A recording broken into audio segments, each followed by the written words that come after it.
आखिर क्यों साइंस में हमें ये गलत बताया गया। हमें सिखाया गया आग को जलने के लिए ऑक्सीजन चाहिए होता है, लेकिन बिना ऑक्सीजन के लाखों सालों से सूरज कैसे जल पा रहा है। और क्यों इतने भारी भरकम प्लैनेट्स जो स्पेस में फ्लोट कर रहे हैं कभी गिरते ही नहीं।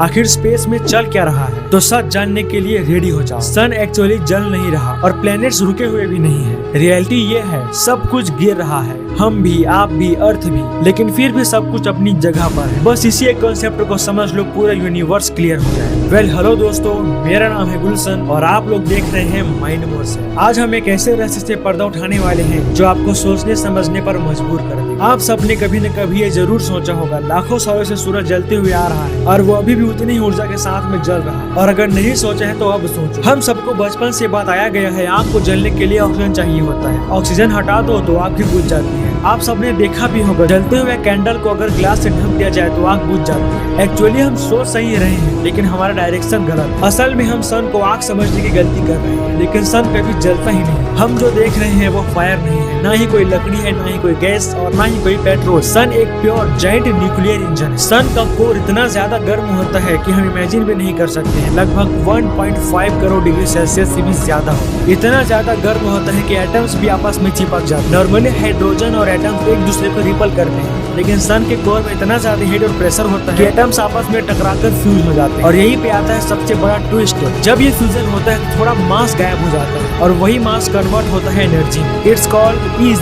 mc³। इसका मतलब मास और एनर्जी अलग अलग चीज होती है, वो भी एक ही चीज के दो फॉर्म। सन हर सेकेंड 600 मिलियन हाइड्रोजन यूज करता है और लगभग 4 मिलियन टन मास एनर्जी बन जाता है। सोचो, सिर्फ थोड़ा सा मास और इतना ह्यूज एनर्जी। इसी वजह से सन इतना ज्यादा पावरफुल है। और वहीं पर कई प्लैनेट्स जो स्पेस में एक ही जगह पर फ्लोट कर रहे हैं, असलियत में प्लैनेट्स फ्लोट नहीं कर रहे हैं बल्कि नीचे गिर रहे हैं। सारे प्लैनेट्स के साथ हम भी, लेकिन गिरना हमें पता क्यों नहीं चल। वेल हर ऑब्जेक्ट का एक फोर्स होता है जिसे हम ग्रेविटी कहते हैं। सन के पास बहुत ज्यादा मास, इसीलिए वो अपनी तरफ सारे प्लैनेट्स को खींचता है। अर्थ भी हर सेकेंड सन की तरफ गिर रहा है। लेकिन यहाँ पर एक और चीज गेम में आता है, अर्थ की स्पीड यानी कि ऑर्बिटल वेलोसिटी। अर्थ सिर्फ गिर नहीं रहा, वो साइड में भी भाग रहा है, वो भी लगभग 30 किलोमीटर पर सेकेंड के हिसाब से। और ये स्पीड इतना ज्यादा है कि हम इमेजिन भी नहीं कर सकते। अर्थ नीचे गिरती है सन की तरफ, लेकिन उतनी ही स्पीड से साइड से निकल जाता है। रिजल्ट, वो सीधा गिरता ही नहीं बल्कि वो गोल गोल घूमती रहती है, जिसे हम ऑर्बिट बोलते हैं। तो नेक्स्ट टाइम जब भी आप स्पेस में प्लैनेट्स को देखो